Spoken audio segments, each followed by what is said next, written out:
Morning everyone. हाँ तो दोस्तों, आज हम एकिक नियम के बारे में पढ़ेंगे। एकिक नियम सबसे सिंपल है आपके रीड सिलेबस के अंदर, और अगर कोई विद्यार्थी है तो उसके हर क्लास के अंदर ये इंपॉर्टेंस है।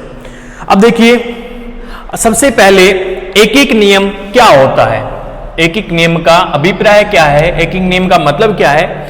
एक के आधार पर अनेक की गणना करना। किसी एक के आधार पर, जैसे कोई भी चीज है, एक के बारे में अपने को जानकारी दी गई है और किसी अधिक के बारे में हमसे पूछा जा रहा है तो उसको एकिक नियम कहा जाता है। जैसे किसी एक वस्तु का मूल्य हमें पता है और अनेक वस्तुओं का मूल्य हमें पता करना है तो वो एकिक नियम के अंतर्गत आएगा। जैसे कोई 5 व्यक्ति कार्य कर रहे हैं, अगर उसी जगह अगर 8 व्यक्ति काम करे तो उस प्रश्न को हल करने के लिए भी एकिक नियम काम में आता है। अगर हमें 15 वस्तुओं का मूल्य पता है, उसकी जगह हमें 7 वस्तुओं का मूल्य निकालना है तो वहां पे भी क्या आएगा, एकिक नियम आएगा। एकिक नियम का अभिप्राय होता है एक के आधार पर अनेक की गणना करना।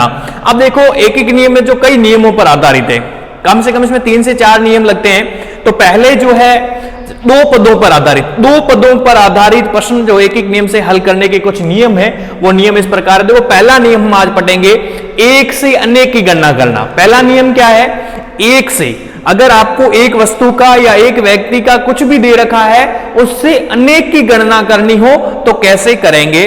तो देखिए, सबसे पहले एक वस्तु का मान या मूल्य आपको दिया होने पर एक से अधिक वस्तुओं का मूल्य मान अगर ज्ञात करना हो या पूछा जाए आपसे, तो मूल्य को उन वस्तुओं की संख्या से क्या करवाना होता है, गुणा करते हैं। क्या करते हैं, गुणा करते हैं। इस विधि को गुणन क्रिया कहा जाता है। इस विधि का नाम है गुणन क्रिया, और इसका सूत्र रूप है, जैसे n वस्तुएं, n का मतलब पदों की संख्या जितनी भी दे रखी है, n वस्तुओं का मूल्य बराबर होता है एक वस्तु का मूल्य गुणा n। अगर आप ये नियम लिखना चाहें तो लिख लीजिए, स्क्रीनशॉट ले लीजिए, बाद में भी लिख सकते हो। अब इसी सूत्र से आधारित, एक से अनेक की गणना करने से आधारित आपको मैंने कुछ यहाँ प्रश्न दे रखे हैं। देखिए कैसे, जैसे एक पेन का मूल्य 8 रुपए हो तो 5 पेन का मूल्य ज्ञात करो। ये एक से अनेक का पूछा जा रहा है। पहले एक पेन का मूल्य 8 रुपए था तो 5 पेन का मूल्य कितना होगा। तो उसके लिए देखो आप कैसे करोगे। आप सबसे पहले लिखेंगे एक पेन का मूल्य बराबर कितने रुपए हैं, 8 रुपए। तो 5 पेन का मूल्य बराबर, अब देखो n कितना आ गया, 5। पदों की संख्या कितनी आई, 5। सूत्र क्या है आपका, n वस्तुओं का मूल्य, मतलब 5 वस्तुओं का मूल्य। उसके बाद क्या आ गया, एक वस्तु का मूल्य। एक वस्तु का मूल्य कितना है, 8 रुपए। तो 8 गुणा n कितना है यहां, 5 बराबर 40। 5 पेनों का मूल्य कितना हो जाएगा, 40। एक से अनेक की गणना इस तरीके से करनी है। उसके बाद जैसे दूसरा प्रश्न है, एक साइकिल का मूल्य, एक साइकिल का मूल्य 1800 रुपए है। तो 9 साइकिल का मूल्य कितना होगा, 9 साइकिल का मूल्य कितना होगा। तो सबसे पहले जैसे देखो, एक साइकिल का मूल्य बराबर है 1800। एक का दे रखा है, अनेक का पूछा है। अब हम लिखेंगे 9 साइकिल का मूल्य बराबर, 9 साइकिल का मूल्य बराबर 1800 गुणा 9। 1800 गुणा 9 कितना आ जाएगा, 16,200। कितना आ जाएगा, 16,200। कर सकते हो सभी। एक का दिया था, अनेक का पूछा था, गुणन संक्रिया हो रही थी, n वस्तुओं का मूल्य बराबर एक वस्तु का मूल्य गुणा n। ठीक है। अब आगे एक इंपॉर्टेंट प्रश्न दे रखा है कि एक मजदूर एक दिन में 2 बीघा व 2 बिस्वा खेत की जुताई करता है। कितने की, 2 बीघा व 2 बिस्वा खेत की जुताई करता है या कर सकता है।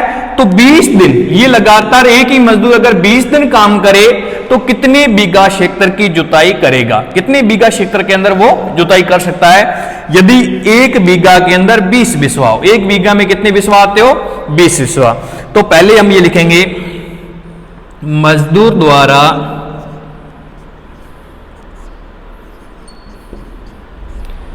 एक दिन का किया गया कार्य कितना है, 2 बीघा व 2 बिस्वा। तो यही मजदूर 20 दिन, कितने दिन काम कर रहा है, 20 दिन का कार्य। 20 दिन का कार्य क्या होगा, 2 बीघा 2 बिस्वा गुणा 20। अब 20 से गुणा करवाएंगे, 20 से 2 का गुणा हुआ, कितने हो गए, 40 बीघा और 40 ही बिस्वा। अब 1 बीघा में कितने बिस्वा होते हैं, 20 बिस्वा। 40 में 20 का भाग दोगे कितना आ जाएगा, 2। इन 40 बिस्वा से कितने 2 बीघा बन गए, तो कुल कितने बीघा हो जाएंगे, 42 बीघा। कितने बीघा हो जाएंगे, 42 बीघा। ये जो 40 बिस्वा थे, 1 बिस्वे में 2 बीघे होते हैं, सॉरी 1 बीघे के अंदर 20 बिस्वा होते हैं, तो ये कितने हो गए, 2 बीघा हो गए। 40 बिस्वों से कितने हो गए, 2 बीघा। अब देखो सबसे पहले क्या था, एक मजदूर 1 दिन में 2 बीघा 2 बिस्वा खेत की जुताई कर रहा है। अगर वही मजदूर 20 दिन लगातार कार्य करता है तो कितने खेत का या कितने क्षेत्र का वो कर सकता है, जबकि 1 बीघे के अंदर 20 बिस्वे होते हैं। तो आपने वो सेम ही नियम लगा दिया, 1 से अनेक का। 1 दिन में वो 2 बीघा 2 बिस्वा कार्य कर रहा है, तो 20 दिन में 20 से 2 का गुणा हुआ, 40 बीघा सीधे आ गए। और बिस्वा कितने हो गए, 40 बिस्वा। 1 बीघे में 20 बिस्वा होते हैं, तो 20 से बन गया 1 बीघा और दूसरे 20 से 2 बीघा, तो 42 बीघे खेत की जुताई कर सकता है। सबसे सरल है आपके एक नियम, सबसे सिंपल है आपके एक नियम। आप आराम से हल कर सकते हैं एक नियम। अब आपके आगे के नियम हम पढ़ेंगे, बने रहिए इस वीडियो के साथ। आपको सभी नियम एक साधारण विधि से समझाया जाएगा, अच्छे से बताया जाएगा। मैं आशा करता हूं कि आप एक से अनेक की विधि जो नियम है वो पूर्णतः सीख गए होंगे आराम से। पहले आपको कुछ नहीं है, एक वस्तु का मूल्य दिया होगा और अनेक का पूछा जाएगा, आपको केवल गुणन क्रिया करनी है। कौन सा विधि करनी है, गुणन क्रिया करनी है। कर सकते हो, बने रहिए आगे के और नियमों के लिए वीडियो के साथ। हाँ, तो देखिए दूसरा नियम क्या है, यदि एक व्यक्ति द्वारा किसी कार्य को पूर्ण करने का समय अगर हमें दिया हो कि एक व्यक्ति इतने दिन में ये कार्य पूर्ण कर रहा है, उसी कार्य को 1 से अधिक व्यक्ति मिलकर अगर कार्य पूर्ण करे तो उन व्यक्तियों द्वारा कुल कितना समय लग सकता है, समय ज्ञात करना हो तो वहां पर क्या किया जाता है, भाग किया जाता है। पिछली विधि में गुणन क्रिया थी, यहां पे विभाजन क्रिया होगी। क्या होगी, विभाजन क्रिया होगी। अगर इसको सूत्र के रूप में देखा जाए तो n व्यक्तियों द्वारा पूर्ण करने में लगने वाला समय बराबर होगा 1 व्यक्ति द्वारा लगाया गया समय बटे कुल व्यक्तियों की संख्या। अब देखिए कुछ प्रश्न से रिलेटेड भी दिए हुए हैं, प्रश्नों को देख लीजिए। एक व्यक्ति किसी कार्य को 25 दिन में करता है, एक व्यक्ति किसी कार्य को कितने दिन में कर रहा है, 25 दिन में करता है, तो उसी कार्य को 5 व्यक्ति कितने दिन में कर सकते हैं। तो हल कैसे होगा, देखो एक व्यक्ति द्वारा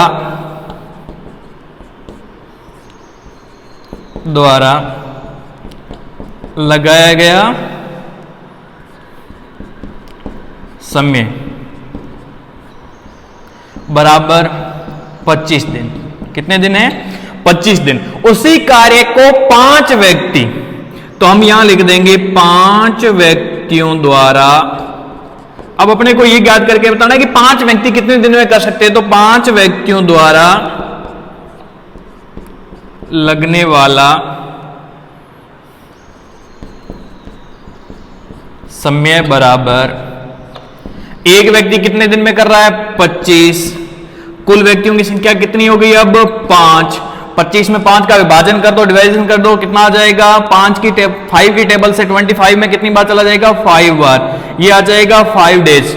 कितने दिन में कर सकते हैं, 5 दिन में पूर्ण कर सकते हैं। 5 दिन में पूर्ण करेंगे। कितने दिन में करेंगे? 5 दिन में। सबसे सिंपल है, देखिए आपको कैसे करना है। एक व्यक्ति किसी कार्य को कितने दिन में कर रहा था? 25 दिन में। उसी कार्य को 5 व्यक्ति कितने दिन में कर सकते हैं पूरा? तो एक व्यक्ति द्वारा लगाया गया समय बराबर है 25 दिन। वे 5 व्यक्तियों द्वारा लगने वाले समय कितना था? 25/5। 25 में 5 का भाग दे देना। आपको प्रश्न देखकर भांपना है कि कौन सा नियम लग रहा है। अगर एक से अनेक का पूछा जाए, एक से अनेक का पूछा जाए, किसी एक व्यक्ति का मतलब एक वस्तु का मूल्य दिया हो या एक व्यक्ति का कार्य दिया हो, तो उसी व्यक्ति मतलब अधिक दिनों का पूछा जाता है। अगर यहां पे इस प्रकार का प्रश्न होता है कि एक व्यक्ति किसी कार्य को 25 दिन में कर सकता है, तो 2 कार्यों को कितने दिन में करेगा? तो अपने यहां पे गुणन क्रिया करते। यहां पे क्या हो गया? थोड़ा सा चेंज ये हो गया कि उसी कार्य को दूसरे व्यक्ति मिलकर कितने दिन में कर सकते हैं। तो एक से अधिक के द्वारा जब किसी कार्य को किया जाता है तो विभाजन क्रिया होती है, आपको भाग देना होता है। सबसे सरल है ये आपको कुछ भी नहीं करना है, सीधा इनमें भाग देते चलना है, जो संख्या आपको मिले। यदि एक श्रमिक किसी खेत की जुताई 45 दिनों में करता है, तो एक व्यक्ति कितने दिन में कर रहा है? एक व्यक्ति द्वारा जुताई में लगाया गया समय बराबर है 45 दिन। कितने दिन है? 45 दिन। तो 6 श्रमिक मिलकर, तो यहां पे लिख दो 6 व्यक्तियों द्वारा लगने वाला समय 45/6। 45 में 6 का भाग देना है। 45 में 6 का भाग 7 बार पूरा जा रहा है। 7 से 42 बच रहे हैं, 3 पॉइंट लग जाएगा। 30 6 30, 7.5 मतलब 7 सही 1/2 दिन, 7.5 दिन लगने वाले हैं किसी कार्य को, इस कार्य को पूरा करने में। अगर 6 व्यक्ति इस खेत की जुताई मिलकर कर रहे हैं, 6 श्रमिक, 6 मजदूर, 6 आदमी मिलकर अगर इस कार्य को पूरा कर रहे हैं, तो वो 7.5 दिन में कर सकते हैं। सबसे सिंपल है। इसी प्रकार का एक प्रश्न है, यदि एक महिला एक चटाई बनाने में, दरी बनाने में 32 दिन लगाती है, एक दरी बनाने में कितने दिन लगा देती है? 32 दिन उसको बुनने में लगा देती है। उसी चटाई को निर्माण करने में अगर 4 महिला साथ मिलकर कार्य करे, तो कितने दिन में उसको पूर्ण कर सकती है? तो इसके लिए आपको क्या करना है? पहले एक महिला द्वारा लगने वाला समय है 32 दिन। उसके बाद 4 महिलाओं द्वारा लगने वाला समय बराबर 32 बटे महिलाओं की संख्या कितनी है? 4 भाग दे दो 8 दिन। कितने दिन हो जाएंगे? 8 दिन। सबसे सिंपल है, बस बने रहिए आप वीडियो के साथ। आगे के 2 नियम और पढ़े हैं, उन 2 नियमों को आप पढ़ोगे तो आपको गारंटी के साथ कह सकता हूं, आप एक एक नियम का एक भी प्रश्न गलत नहीं करेंगे। चलो आगे के नियम देखते हैं, बने रहिए। हाँ तो देखिए, तीसरा नियम क्या है? अनेक से एक। पहला नियम हमने पढ़ा था एक से अनेक, ये है अनेक से वापिस एक। उनका उल्टा है।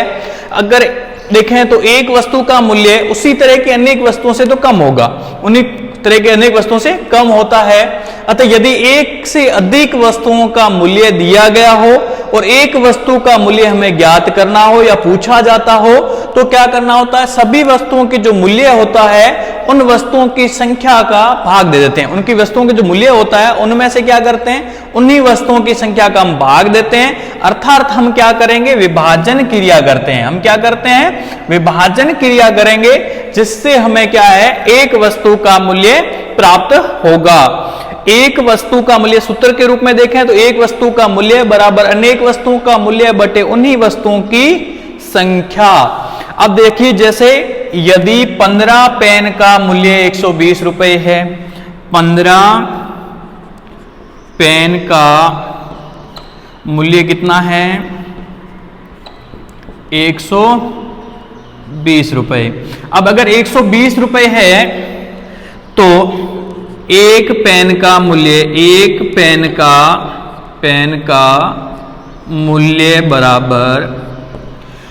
बराबर अनेक वस्तुओं का मूल्य कितना है? 120 मूल्य, और उन्हीं वस्तुओं की संख्या कितनी है? 15। कितनी है? 15। भाग दे दोगे कितना आ जाएगा? 8 रुपए। एक पेन कितने रुपए में आ जाएगी? 8 रुपए में आ जाएगी।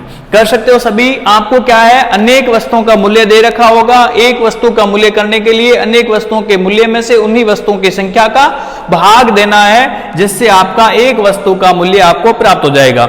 जैसे आगे का प्रश्न देखिए, यदि 15 वस्तुओं का मूल्य 1275 रुपए, कोई 15 वस्तुएं जो 1275 रुपए में आती है, तो 15 वस्तु का मूल्य वस्तुओं का मूल्य कितना है, का मूल्य बराबर है 1275 रुपए। वैसे अगर इसी सेम में से एक वस्तु अगर हम खरीदना चाहें, एक वस्तु हम अगर खरीदना चाहें तो एक वस्तु का मूल्य कितना होगा, मूल्य बराबर होगा 1275/15। हमें इसमें से 15 का भाग देना है, तो 15 का भाग पहले कितनी बार जा रहा है देख लो, 15 का भाग जा रहा है 8 बार, 15 8 120, ऊपर से उतार लिया 7, यहाँ घटाने पे आएगी 7, ऊपर से उतारा 5 75, 15 तिया 75, तो कितने रुपए में आएगी, 83 रुपीज में आ जाएगी आपकी एक वस्तु। कर सकते हो सभी, देखो आराम से, एकदम सिंपल है। क्या करना है आपको, यदि 15 वस्तुओं का मूल्य आपको दे रखा है, मतलब अनेक वस्तुओं का मूल्य आपको दे रखा है और एक वस्तु का करना है, अनेक से आपको एक का ज्ञात करना है। एकदम सिंपल है, आपको क्या करना है, अनेक वस्तुओं के मूल्य में से उसी वस्तुओं की संख्या का भाग देना है, आपके एक वस्तु का मूल्य आपके पास आ जाएगा। जैसे आगे देखोगे ऐसा कैसा एक प्रश्न और दे रखा है, एग्जांपल के तौर पे देखें तो 16 कूलर जो है वो कितने रुपए में आ रहे हैं, 33,600 रुपए में आ रहे हैं। तो ऐसा ही अगर हम एक ही कूलर खरीदना चाहें, 16 कूलर ने खरीदकर हम एक कूलर खरीदना चाहे तो हमके वो एक कूलर कितने में आएगा, कितने रुपए में वहन करने पड़ेंगे, कितने रुपए में खरीद पाएंगे। तो उसके लिए देखो मेरे दोस्तों क्या करना होगा, 16 वस्तुओं या 16 कूलरों का मूल्य कितना दिया हुआ है, हमें कूलरों का मूल्य हमें दे रखा है 33,600 और हमें कितना खरीदना है, अब एक ही कूलर हमें खरीदना है। तो एक कूलर का मूल्य कितना होगा, एक कूलर का मूल्य हो जाएगा 33,600 में से अपने क्या करते हैं 16 का भाग दे देते हैं। अब 16 का भाग दोगे, 16 का पहाड़ा सभी को आ रहा होगा भगवान की दया से। तो देखिए क्या करना है आपको, 16 बार पहले चला जा रहा है, 2 बार 32, एक बच रहा है, ऊपर से 6 उतार दिया, 16 एकम 16 और पीछे के 2 जीरो आ गए, 2100 रुपए। एक कूलर हमें वो कितने में प्राप्त हो जाएगा, 2100 रुपए में वो एक कूलर हमें आ जाएगा। आराम से देखिए, आपको क्या था, अनेक वस्तुओं का मूल्य दिया हुआ था और एक का करना था। अनेक से एक करने के लिए हमने विभाजन क्रिया कर दी, हमने भाग की क्रिया की है। 16 कूलरों का मूल्य हमें दिया हुआ था 33,600। तो देखो अनेक वस्तुओं का मूल्य बटे उन्हीं वस्तुओं की संख्या कितनी थी, 16 से भाग दिया, आपका 2100 आंसर आ जाएगा। उसी प्रकार यदि देखें कि यदि एक ड्रम है और उसमें 225 लीटर क्या आ रहा है, ऑयल आ रहा है, उससे 15 पीपे भरे जाते हैं। अब उसे उसका जो ड्रम का ऑयल था वो पीपों में डाला गया और कितने पीपे भर दिए, 15 पीपे भरे गए हैं। तो एक पीपे में कितने लीटर ऑयल आएगा, एक पीपे में कितने लीटर ऑयल आ सकता है। तो उसके लिए आपको क्या करना है, कुल पीपों में कितने लीटर है, 225, भाई से 15 भरे गए हैं, तो एक पीपे में कितना आ जाएगा, 225/15 भाग देंगे तो एक के अंदर कितना आ गया, 15 लीटर आएगा। एक पीपे में कितना आ जाएगा, 15 लीटर। कर सकते हो सभी, बने रही वीडियो के साथ। अगला नियम और देख लेते हैं। हाँ तो देखिए, इतनी देर हम जो नियम पढ़ रहे थे वो 2 पदों पर आधारित थे। अब अगर कई बार क्या होता है, ज्यादातर ये आता है कि हमारे वो जो प्रश्न पूछे जाते हैं वो 3 पदों पर आधारित होते हैं और 3 पदों पर आधारित ही इस बार भी प्रश्न पूछा जाएगा। 3 पदों पर आधारित प्रश्न कैसे हल किया जाता है, 2 पदों पर आधारित प्रश्न हमने पहले इसलिए किए ताकि हम इस प्रश्नों को जान सकें, इनकी पहचान कर सकें, इनको कैसे हल कर सकते हैं, एक एक नियम क्या होता है। तो देखो 3 पदों पर आधारित प्रश्नों को एक एक नियम से कैसे हल करना होता है। ऐसे प्रश्न जिसमें 3 पद या 4 मूल्य दिए होते हैं उनके आधार पर हम चर का मान ज्ञात करना होता है। किसके आधार पर, या तो जो 3 पद दिए होते हैं या 4 मूल्य जो दिए होते हैं उनके आधार पर हमें चर का मान ज्ञात करना होता है। इसके लिए हमें पहले एक वस्तु का मूल्य, किसी भी एक का मान पहले ज्ञात करना होता है, फिर जो वांछित वस्तु या वांछित जो मान निकालना होता है उनका मान निकालते हैं। तो देखिए यहाँ पे पहला प्रश्न क्या दे रखा है, यदि 15 पेन का मूल्य 240 रुपए है, 15 पेन कितने रुपए में आ रही है, 240 रुपए में, तो 6 पेन का मूल्य कितना होगा, 6 पेन कितने रुपए में आ सकती है। तो सबसे पहले देखो हमें क्या करना होगा। अब इसको करने के 2 तरीके हैं। एक तो आप क्या करो, पहले जैसे इनका विभाजन करो, फिर इनको गुणन क्रिया करो। पर इसमें सीधा यही है, अपने को कितने 6 पेन का मूल्य चाहिए, सीधा मैं लिख दूंगा 6 पेन का मूल्य, ताकि अपने समय की बचत हो सके, बराबर 240/15 हो गया एक पेन का मूल्य गुणा 6। ये विभाजन क्रिया भी हो गई और गुणन क्रिया भी हो गई। अब देखो 6 और 15 दोनों किसके 3 के पारे से कट रहे हैं, यहां पे आ जाएगा 5 और यहां आ जाएगा 2। अब 5 के पारे से 240 को अगर काटे भाग दें तो इसमें से आगे हल करोगे तो यहां जैसे 5 चौक कितने होते हैं 20, फिर बच गए 4 40, 8 इंटू 2 48 से 2 का किया 16 आएगा, से 8 9 96 96 रुपए 96 रुपए लगेंगे 6 पेन का मूल्य। आपको क्या करना है, आपको सबसे पहले 15 पेन का मूल्य दे रखा, आपको एक पेन का निकालना है, एक पेन के मूल्य के साथ 6 का गुणा करवाना, 6 पेन का मूल्य आ जाएगा। दूसरी विधि ये रहेगी आपके, जैसे आपको पहले 15 पेन का मूल्य दिया हुआ है कितना है 240, तो एक पेन का मूल्य कितना होगा 240 बटे 15, 15 का भाग देंगे 240 में तो 15 एकम 15, कितना बच जाएगा फिर 90, तो 15 छके कितने होते हैं 90, कितना आ जाएगा 16, एक पेन का मूल्य आ गया 16, तो 6 पेन का मूल्य 16 इंटू 6 बराबर आ जाएगा 96। दोनों विधि है, आपको मैं ये शॉर्ट विधि बता रहा हूं, इस शॉर्ट विधि से आप कर लेना, आपका सरल हो जाएगा और टाइम की भी बचत हो जाएगी। उसके बाद देखिए मनरेगा के तहत 40 मजदूर 5 किलोमीटर लंबी सड़क का निर्माण करने में 40 दिन लगा देते हैं।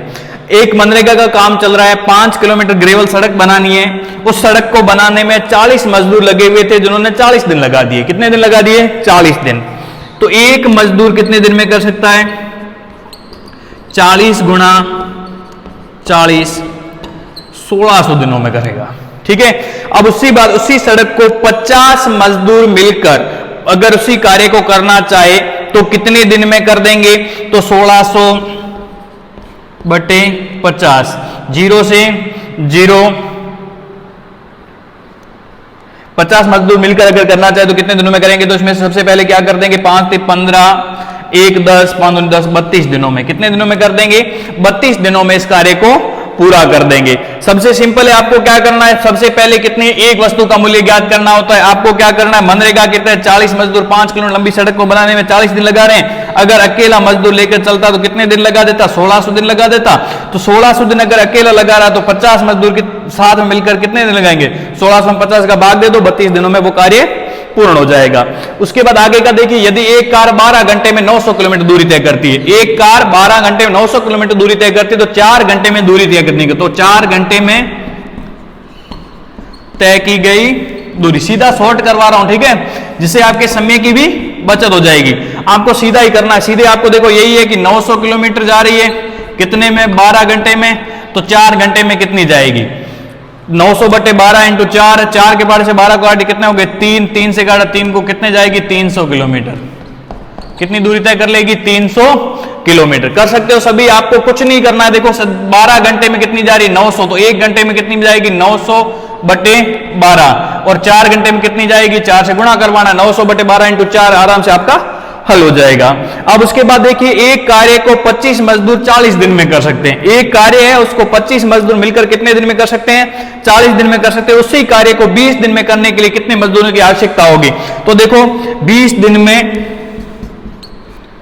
करने हेतु मजदूरों की संख्या। अब मजदूरों की कितने मजदूरों की आवश्यकता होगी, देखो अब सबसे पहले एक व्यक्ति एक मजदूर कितने दिन में कर पाएगा इस कार्य को, तो 25 गुणा 40 दिन में, और उसी कार्य को 20 दिन में करवाने के लिए मैं मजदूरों की संख्या चाहिए, कितनी ही मजदूरों की संख्या चाहिए, तो 20 से 40 को काटा 2, 25 से 2 का गुणा करवा दो 50 मजदूर होंगे, तब इसी कार्य को 20 दिन में कर देंगे। 50 मजदूर कितने दिन में कर देंगे 20 दिन में इस कार्य को कर देंगे। सबसे सिंपल है, आपको पहले एक दिन का निकाल लिया 25 गुणा 40 में, आपको 20 का भाग देना है। शॉर्ट विधि है, सबसे अच्छे तरीके से आप कर सकते हो। आपको सबसे ज्यादा अगर एक देखना है तो 3 पदों पर आधारित प्रश्नों को ही हल करें। 3 पदों पर आधारित प्रश्न ही सबसे ज्यादा पूछे जाते हैं और वैसे सबसे सरल भी होते हैं। इसके अंदर आपको दोनों विधि करनी होती है, गुणन क्रिया और विभाजन क्रिया दोनों करना होता है, और दोनों एकदम सिंपल है। बस एक बात का ध्यान रखना है, जब वस्तुओं के मूल्य से संबंधित हो तब एक वस्तु के मूल्य के लिए विभाजन किया जाता है, और उसके बाद जो पूछा जाता है वांछित मूल्य उसके लिए गुणन क्रिया की जाती है। जबकि अगर किसी कार्य या मजदूरों से रिलेटेड काम आए तो उसमें एक वस्तु का या एक व्यक्ति का निकालने के लिए पहले गुणन क्रिया की जाती है और उसके बाद वांछित मूल्य निकालने के लिए विभाजन क्रिया की जाती है। बस इतना आपको ध्यान में रखना है, बाकी एकदम सरल है, आप आराम से कर सकते हैं। मैं आशा करता हूं कि आपको यह वीडियो बहुत ही पसंद आया होगा। अगर आपको वीडियो पसंद आए तो शेयर, सब्सक्राइब और लाइक जरूर करें।